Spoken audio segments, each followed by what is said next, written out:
presenting your Story Hour, building for a better tomorrow.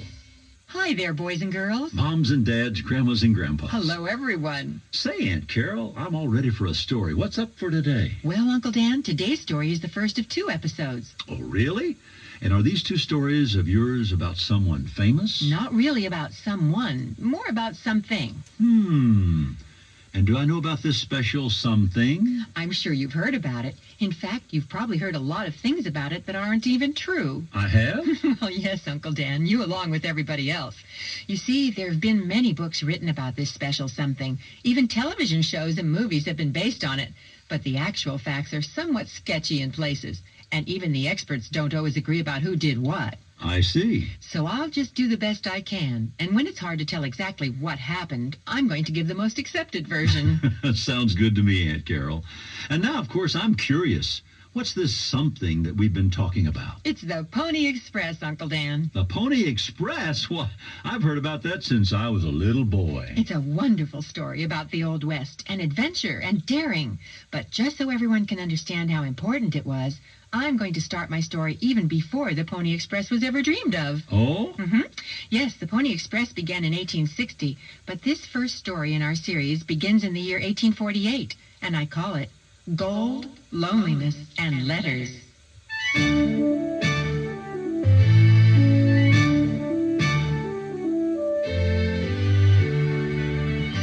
the early 1800s, the United States looked much different than it does today. Beyond Missouri lay vast, nearly unpopulated territories, and far to the west, California, with its enormous sprawling ranches, was still owned by Mexico. California's Mexican governor, Juan Bautista Alvarado, granted a large portion of land to an American named John Sutter, who built Sutter's Fort and operated his kingdom as lord and protector, employing large numbers of herdsmen and other workers. Then one day, in January of 1848, one of those workmen, James Marshall, burst into Captain Sutter's office. Captain Sutter? Oh, Captain. John, what is it? What's wrong? Oh, sir, we're going to be rich. So very, very rich. Well, John, I'm already rich, so what's all this excitement about? No, I mean really rich. Both of us richer than you can ever imagine.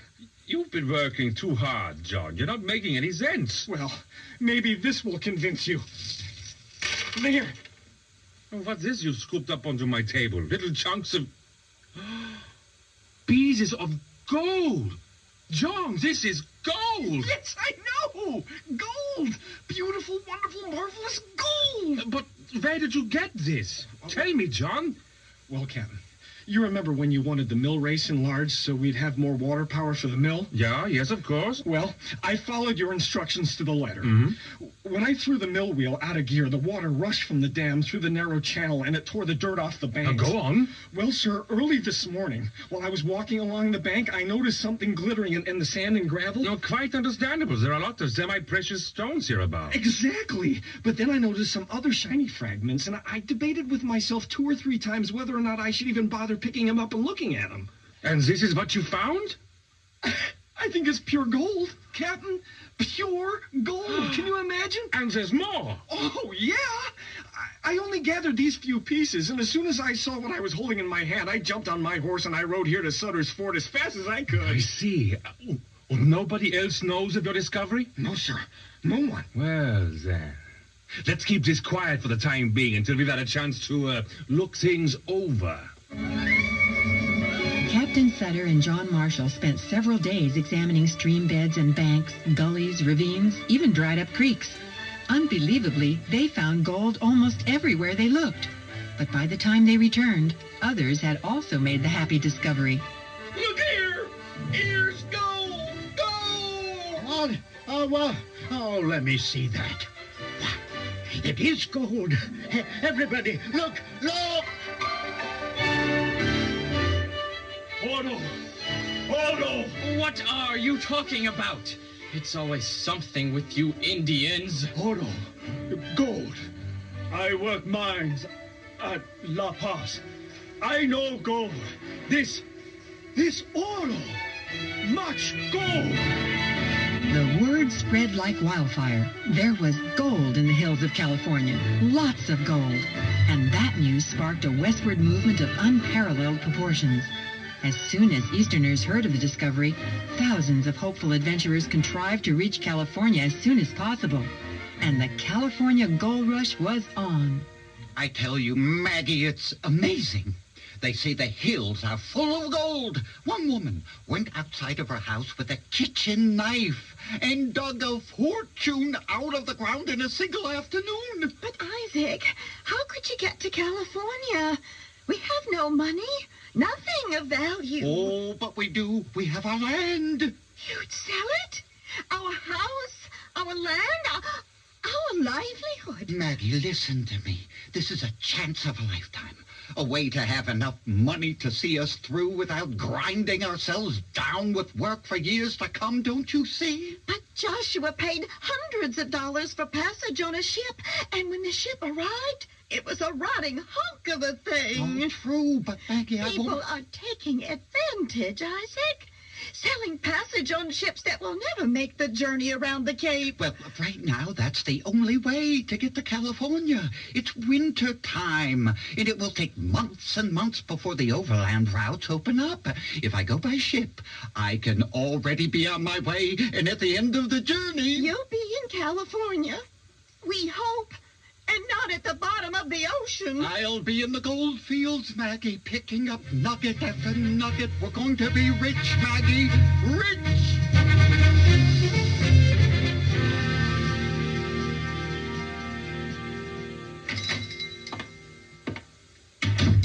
Well, Jacob Sykes. Yes, and what can I do for you today? As if I didn't know. The gold bug has bitten you too, no doubt. Gold bug? Well, I guess that's one way to put it. But it's an opportunity I can't pass up. You and the rest of the East, it seems. I've never done such good business as I have in the past few weeks, thanks to the California gold. Well, let's see what you've got to pawn. Here. This has been in the family for years. Oh, nice watch. Oh, yes. The very best. And this jewelry? Oh, are you sure you want to pawn all this, Jacob? Yes, indeed. All I need is money to get to California, and I'll be set for life.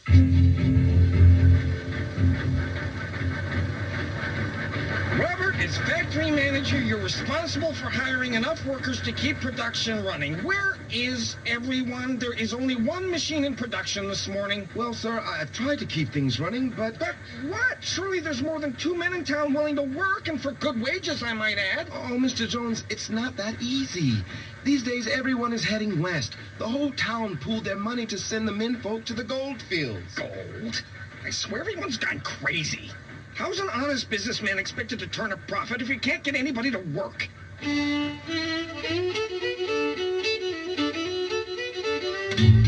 Those heading west to look for gold in 1849 were called 49ers, and they left the eastern United States in droves.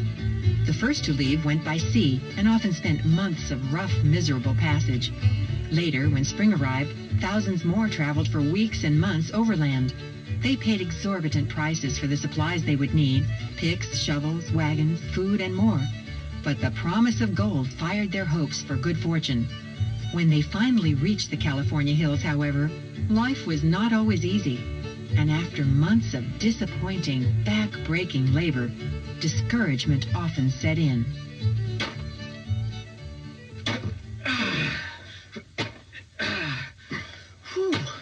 What a job. Yeah, Harvey, I know. I think this is my third pickaxe. Broke the handles off the other two. But hey, last week, just on the other side of the hill, somebody found gold. Filled a bag with it the size of a cooking pot. I know, Jake, I know. News like that keeps me going, but it's sure tougher than we thought it would be. Yeah, quite a few men have just packed up and quit. It's sure not what we expected. Why, back east we heard you could just pick gold off the ground. The worst of it's not knowing what's happening back home. I've had no word in weeks and weeks. I swear I'd trade a whole bag of gold just for one letter. I got one letter 2 months ago. I had to walk clear down to San Francisco and wait in line for 3 days to get it, too. And get to this. My wife mailed it 5 months before that. Well, the mail has to get here the same way we did, by ship around Cape Horn. Or it has to be carried across Panama by mule. Some mail makes it overland, but the surest way is by sea. Well, whatever the route, it takes a mighty long time. And this is a mighty lonely place without my family. You can say that again. Yep. Looking for gold is the loneliest thing I ever did. Loneliest for sure. Most of the mail from the east came to San Francisco, and recovering it after its long journey was always a problem for prospectors and miners. Thousands of letters would arrive at once, and sorting it was a huge task, especially since the miners had no permanent address. Sometimes men, eager for news from home, were willing to pay dearly to speed up the process. Hi there, partner. How long you been standing in the mail line? Oh, since last Tuesday night. I brought my bedroll with me, and I've been sleeping right here, just waiting for a letter from home. I see. Say, you got a good spot here, so I don't suppose you'd be interested in a little gold to line your pockets? Oh, no, I'm not interested. Even though I know some men need money so bad they're willing to sell their spot in line. But not me, no siree. Well, okay then. Just thought I'd ask. Say, while you're asking, try that guy up there in the red shirt. Yes, I see him. Last night I heard him talking, and he isn't even waiting for mail. He's just in line to see if somebody might want to buy a spot. Really? Well then, much obliged. I'll see how much he wants. New towns were springing up all throughout the hills, and the post office in San Francisco had no way of keeping up with the expansion, especially since no roads existed in mining camp territory. In addition, there were no postmen at that time. People had to get their mail directly from the post office. This situation proved to be an opportunity for one enterprising and discouraged miner. Rather than packing up and heading back east, he devised a way to become rich in spite of his failure to find gold. His name was Alexander H. Todd. Hello! Oh, and how's the postmaster of San Francisco today? Well, Mr. Todd, I see you're back. What, it's been a month? Just about. And my mule is loaded with letters from the miners to be sent back east. Were you able to deliver all the letters you took from here to the miners? Most of them, I'm proud to say, although I must add that it was a far tougher job than I ever dreamed it would be. Oh, I can imagine. Tracking miners down across the gold fields would be a chore to have. Oh, indeed. But give no mind to that. Oh, they're very happy with my mail service. Oh, they jokingly call it the Jackass Express. Well, I guess mail by mule deserves the name. But the best part is they're so glad to get news from home. Oh, yes, sir. They pay me pretty well to bring them their mail. Oh, really? And just how well might that be? I get $1 from each man who wants to be registered with me, and then when I bring him a letter or a parcel... Yes? Well, let's just say he makes it worth my while. Well worth my while. He pays you in cash? No. In gold dust. Gold dust? How much gold dust? Well, no. How much would it be worth to you to hear from home when maybe it's been months and months since you had any word at all? Some men might be willing to part with, say, an ounce or so and call it a bargain at that. An ounce of gold? Oh, why, that's... Yes, I know. It's a lot of money. I see. Well, then, I imagine you're interested in getting your hands on some more mail for delivery. Well, that's why I'm here. And since it's so important to you, I would think that you might be willing to pay a little bit up front to get those letters, am I right? Oh, hey, now. Nothing too exorbitant, you understand, Mr. Todd. Maybe, 25 cents per letter. But, well, why not? Sure, 25 cents a letter. I'll pay you that. No reason we can't both turn a little profit, eh? Oh, excellent. And may the Jackass Express be a grand success.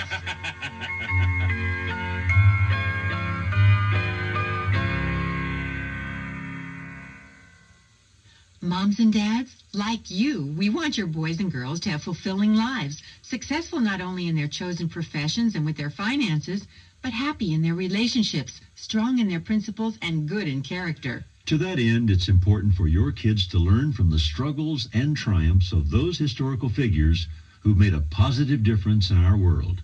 To have great role models. We at Your Story Hour believe in the power of our dramatized historical stories to teach and inspire your children. Instead of sitting down with a textbook trying to memorize a list of names, dates, places, and events, your kids can be enjoying our stories while riding in the car, doing chores, working on crafts, or settling down for the night. And since experience has shown us that children like to listen to our stories again and again, they just naturally absorb all the important information. As a matter of fact, we've been told that our stories have been instrumental in awakening a love of history in hundreds of children.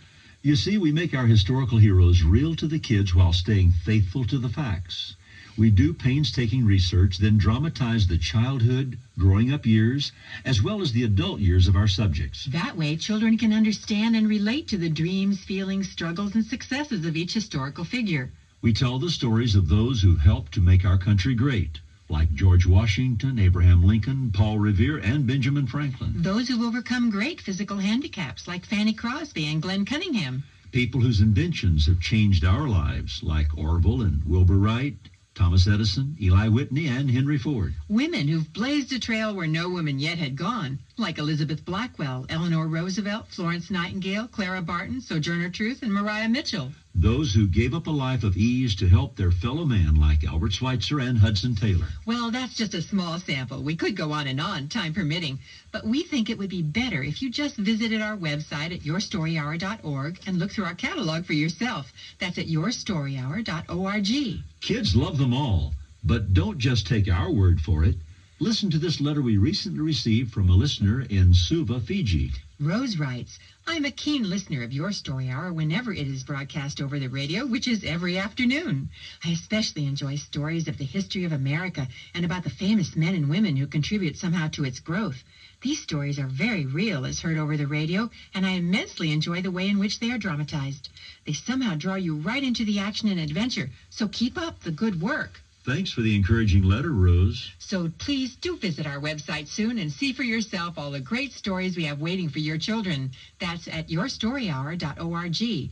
But right now, I think we're better... Wait, Aunt Carol. Yes? I have just a quick question before we get back to your story. What is it, Uncle Dan? I just want to know why it's said that a drama instructor is like the Pony Express. I never heard that said, Uncle Dan. I'm sure I've no idea. Why would anyone say that a drama instructor is like the Pony Express? Well, because a drama instructor is a stagecoach. A what? A stagecoach. Get it?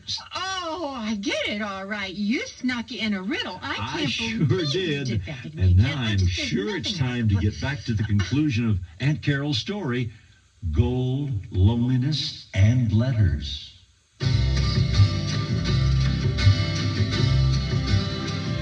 Alexander Todd was sworn in as an official postal clerk, and soon other enterprising folks began mail services to the miners as well.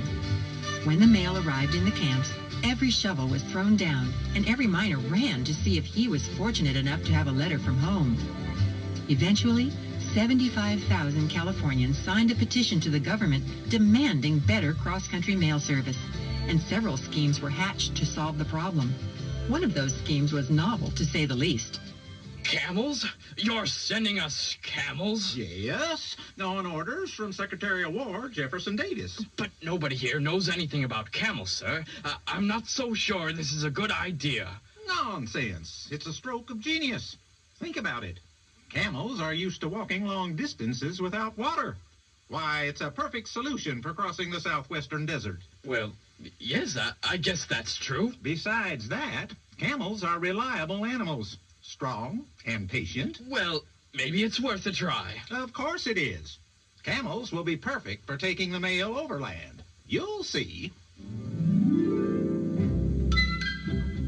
Unfortunately, the method of using camels to deliver mail ended in disaster. Their feet were used to soft desert sand, not the hard-packed earth of the American West. Even leather boots made to protect their feet didn't help, and the camel experiment was discontinued. Several other attempts were made to provide fast, reliable mail service from east to west, but none were successful. Then, in 1857, Congress passed the Overland Mail Bill. At that time, James Buchanan was president, and Aaron V. Brown was appointed as the new Postmaster General. Now that you are Postmaster, Aaron, I hope that you will turn your attention to the communication problems with California. I'll do my best, Mr. President. And I understand how important it is to choose the right route. I thought you might. As I'm a Southerner, you know. And I am completely Southern in my affections. It's no secret that the war between the North and South is looming on the horizon. Establishing a route through the states and territories that share our views would be a wise move. And it might help secure the wealth of California to support our cause. Well said, Aaron. Well said. I have a friend, John Butterfield by name. Oh, yes, I know of him. His coach service travels a route through the Southwest to California. Yes. See what you can do to establish a contract with him to carry the mail. Consider it done, sir.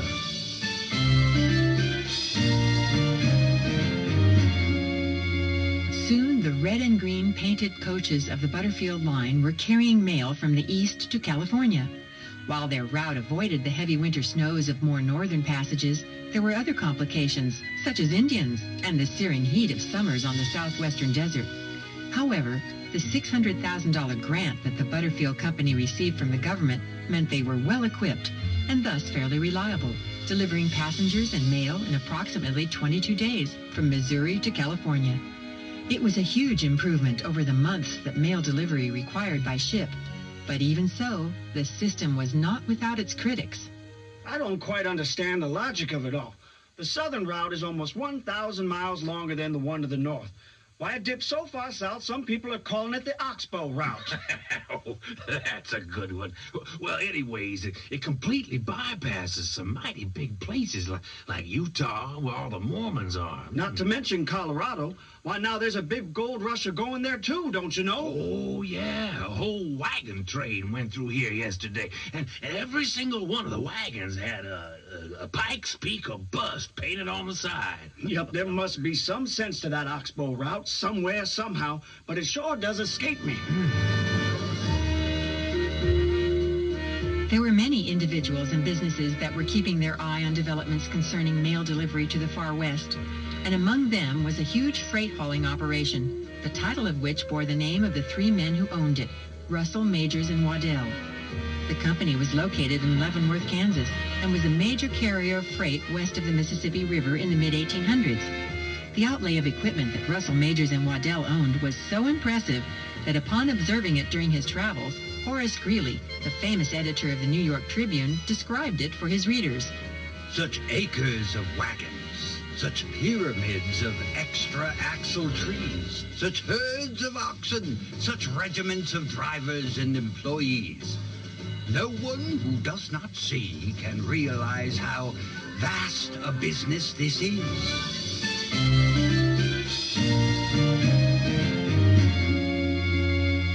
At that time, in fact, Russell, Majors, and Waddell employed 6,000 men to haul supplies and 45,000 oxen. The senior partner of the firm, William Russell, was a fast-talking, energetic Easterner at heart. Alexander Majors was an accomplished, experienced frontiersman, and William Waddell was a quiet, steady man who managed the company books.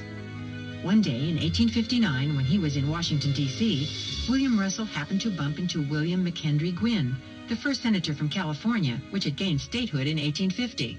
Why, William Russell. I heard you were in town. What brings you to our fair capital? Well, business, of course, Senator. Yes, I'm sure. Speaking of which... Yes? Well, I've been thinking about how isolated my state is from the rest of America. Well, I've heard that letters and newspapers from the East are often weeks or months old before they reach California. Absolutely true. The telegraph and railroad reach as far as Missouri, but getting the news across the western two-thirds of the continent, that's the challenge. So I understand. I suppose you've kept a keen eye on the Butterfield Overland Mail Company. Indeed I have, Senator. Well, I was just thinking that perhaps an even better, faster mail service could be arranged. Faster, you say? How fast were you thinking? 21, 22 days by Butterfield stage? That's fast? Although my services to the government enjoy a reputation of enviable dispatch, as you know. Oh, I do know, and that's why your firm came to mind. Oh? I know your company already operates a stage line from the Missouri River to Salt Lake City. True. Well, hear me out on this. What if Russell, Majors, and Waddell were to start an additional service, an experiment, really, a lightning-fast mail service over the same route, then on to Sacramento, California, by horseback? By horseback? Using the fastest riders in the West across the central route. I don't know. Of course, that route does save hundreds of miles over the meandering Oxbow route. Exactly. And my company already has a number of stations along that route where we maintain supplies and fresh horses. See there? But in the wintertime, the central route is sometimes completely impassable, and it would take many more stations to do what you propose, Senator. Many more. Still, let's see now. To supply the fastest service, fresh horses would need to be positioned every 10 to 15 miles along the route. There would have to be some way to carry the mail safely and transfer it rapidly. Some sort of special saddle, perhaps. I knew you were the right man for the job. And William. What? I think you know that I am a man of some influence here in Washington. If you can supply a service to California that takes, well, just half the time that Butterfield service requires. 11 days. 11 days, 10 days. Sounds good, doesn't it? It sounds nearly impossible. Well, if you can find a way to do it, then maybe I can persuade the government to extend a contract to you to pay you for your efforts. What do you say? I hardly know what to say. Well, then say yes. Well, all right, yes. It's a wild and crazy idea, but I like it. Yes, I give my word that Russell, Majors, and Waddell will organize and operate the fastest mail service to California that anyone could ever imagine.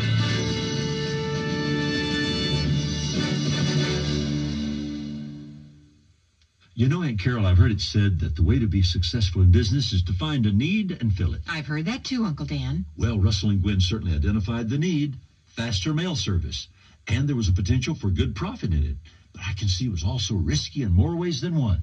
You're right. William Russell had several challenges in front of him to make the idea a reality. I imagine he'd have a difficult time getting investors, not to mention finding riders willing to ride lickety-split for long hours on end, over rough trails, uphill, downhill, through hail, sleet, and snow, across burning deserts and swollen rivers, crossing Indian territory, fighting fatigue. Oh, Uncle Dan, if you had lived back then, I think William Russell would have had his first rider.